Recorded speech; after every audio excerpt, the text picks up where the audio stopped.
Hola, muy buenas. Me invita a vuestra profesora a que comparta con vosotras y con vosotros unos minutos para hablar sobre la relación entre educación inclusiva y los entornos virtuales de aprendizaje, lo que sería la educación a distancia. Soy el doctor Luis Ortiz de la Universidad de Almería de España y dirijo un grupo de investigación precisamente sobre atención, respuesta a la diversidad e inclusión educativa. Bueno, es una materia, esta relación entre educación inclusiva y entornos virtuales de aprendizaje, entre educación a distancia, es una relación muy natural. Aunque nos estemos desenvolviendo, moviéndonos en un contexto, en un medio, como decía, que precisa de unos recursos tecnológicos y parece que despersonaliza mucho la enseñanza. Sin embargo, hoy día las nuevas tendencias, como ya ustedes habrán podido ir desarrollando en otras materias, se irán viendo que efectivamente cada vez más se está naturalizando mucho más y personalizando mucho más esta relación profesorado-alumnado en estos contextos virtuales. Y decirles precisamente que cuando nos referimos a educación inclusiva, la educación a distancia nos permite facilitar precisamente esos procesos de acomodación para justamente trabajar en esos ritmos personales, en esas características personales que cada alumnado nos va marcando. Por tanto, vamos a partir de esa premisa en el sentido de considerar que la educación inclusiva es perfectamente factible, es perfectamente viable dentro de los contextos virtuales. Es cierto que una de las máximas, como decía, del movimiento de la educación inclusiva, pues se refiere a la convivencia dentro de los espacios.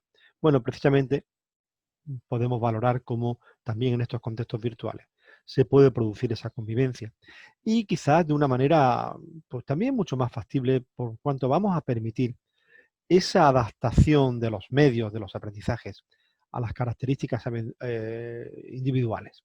Eh, Recordar una de las ideas clave en las que se mueve el movimiento por la educación inclusiva y que parte de la idea de considerar que no es el alumno el que se adapta al medio, sino es el medio el que se adapta al alumno.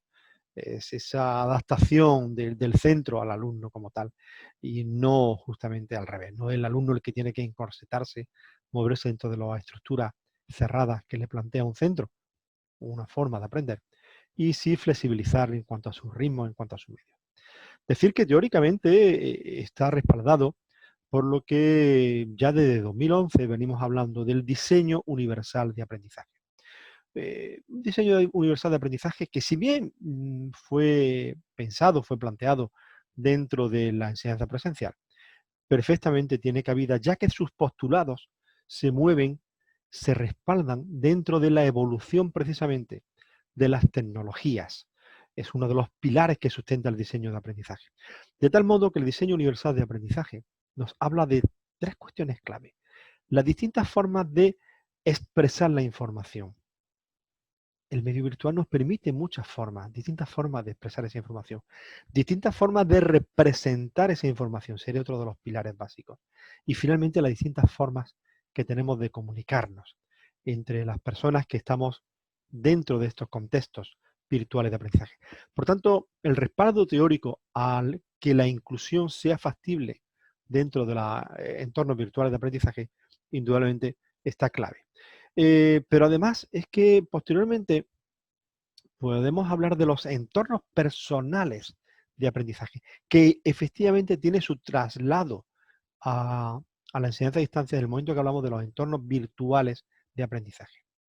Y en este momento sería bueno también resaltar la idea que vengo repitiendo, el aprendizaje. Como ustedes ya deben saber, hemos cambiado el paradigma del paradigma de enseñar al paradigma de aprender.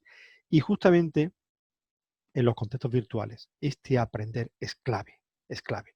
Puesto que los formatos tradicionales en los que nos movíamos en el paradigma anterior de enseñar, esto es básicamente lo que es la clase magistral, ese contexto en aula, digamos, cambia desde el momento en que ponemos el foco en los aprendizajes del alumnado. Eso lleva consigo otros cambios, quizás no son eje de esta breve comentario, pero sí resaltarlo mínimamente.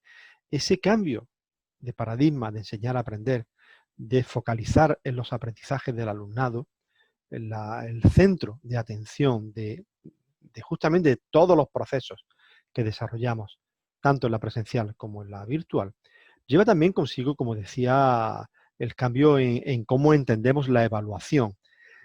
Desligar claramente la calificación de la evaluación, no es lo mismo, no confundan. O sea, eso como hemos entendido tradicionalmente, que un proceso de aprendizaje terminaba en una prueba donde en un momento puntual, concreto, se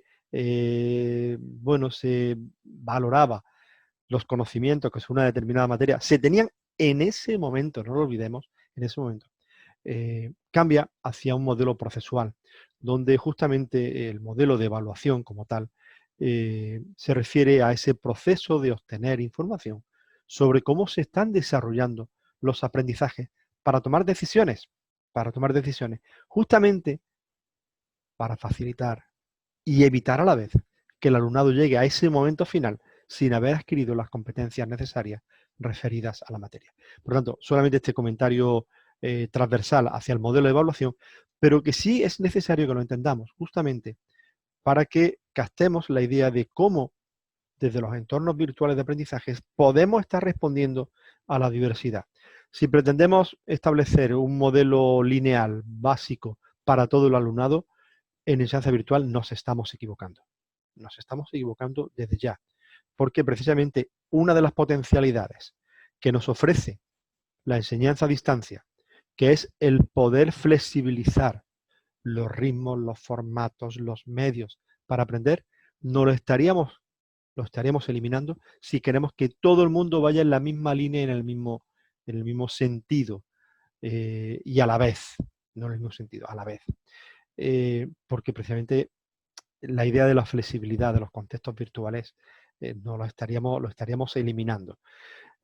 Por eso, justamente, retomo la idea de cómo, justamente, si la educación inclusiva lo que pretende es justamente que los procesos, los medios, los recursos sean adaptados a cada característica individual, justamente es lo que estamos pretendiendo del modelo de educación inclusiva.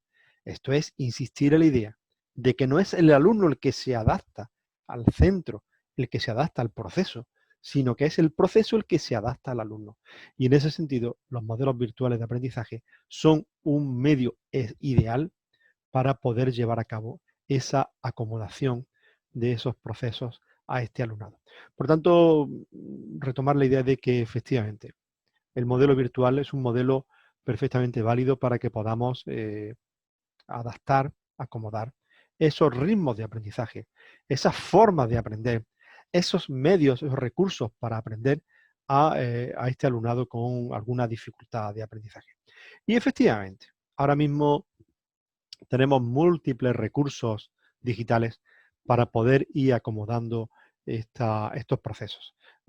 Quizás no es motivo de esta pequeña charla que les vaya relatando los distintos medios, pero sí que efectivamente, porque además es algo que está en permanente evolución. Yo les podría hablar ahora de algunos medios y posiblemente dentro de un mes tengamos muchos más medios para poder establecer esa comunicación, esa conexión, esa distinta representación, esa distintas formas de expresar la información. Por lo tanto, ahora podríamos hablar de algunos, pero indudablemente, como decía, la permanente evolución en la que nos estamos moviendo nos llevaría a que dentro de unos días pudiera quedar obsoleta esa información. Así que les animaría a que indagaran, profundizaran en esos distintos medios y recursos que tenemos para poder aprender, que ahora mismo son, digamos, estamos en permanente evolución, en permanente desarrollo. Yo que siempre indago, cada día indaga sobre cómo va evolucionando la tecnología, pues te vas dando cuenta que prácticamente cada día te surgen distintas nuevas formas de poder atender a la diversidad justamente en estos recursos tecnológicos. Por tanto, tenemos tenemos un medio digital flexible, adaptable, tenemos recursos que van añadiéndose cada día más y mejores medios para poder interactuar y poder facilitar. Solamente nos faltaría que cambiemos nuestras cabezas. Cambiemos nuestras cabezas en el sentido de que cuando estamos hablando de una enseñanza virtual no podemos hablar de una enseñanza lineal. Tenemos que hablar de una enseñanza adaptada acomodada a los distintos ritmos de aprendizaje. Y aquí me salgo un poco del tema, tanto el alumnado con necesidad educativa especial como el alumnado en general. Todo el alumnado es diverso. Precisamente, como decía, insistir en esa idea, la flexibilidad de este medio nos permite que podamos acomodar y precisamente podamos hacer factible el modelo de educación a distancia adaptado, preparado, como una herramienta eficaz para poder responder a la diversidad del alumnado y, por tanto, responder a sus características individuales. Termino con la idea. La educación inclusiva es perfectamente viable dentro del modelo de entorno virtual. Solo hace falta cambiar nuestras cabezas, cambiar nuestras mentes, cambiar nuestra cultura docente para que efectivamente seamos capaces de poder responder a esas individualidades, a cada alumno como una entidad individual. Indudablemente, siempre teniendo como máxima esa convivencia social, en este caso dentro de las redes sociales que estamos desenvolviéndonos cuando estamos aprendiendo, pero que no es ningún obstáculo para que el alumnado con distintas capacidades, alumnado con discapacidad, pueda responder, pueda trabajar en estos contextos individuales. Insisto en la idea, el cambio cultural es clave, el cambio cultural que tenemos que desarrollar el profesorado es clave, porque como decía, el medio está ahí, la evolución de los recursos están ahí, solamente tenemos que creérnoslo, saber lo que podemos hacerlo y buscar esa forma de ir dando la respuesta a cada uno de nuestros alumnos, de nuestras alumnas. Bueno, espero haber dado respuesta a lo que me pedía la profesora, pero no obstante es posible que surjan algunas dudas. Estoy a disposición de que vuestra profesora me pueda trasladar esas dudas, esas cuestiones, para poder responder de una forma un tanto mucho más personalizada. Así que muchas gracias y estoy a vuestra disposición.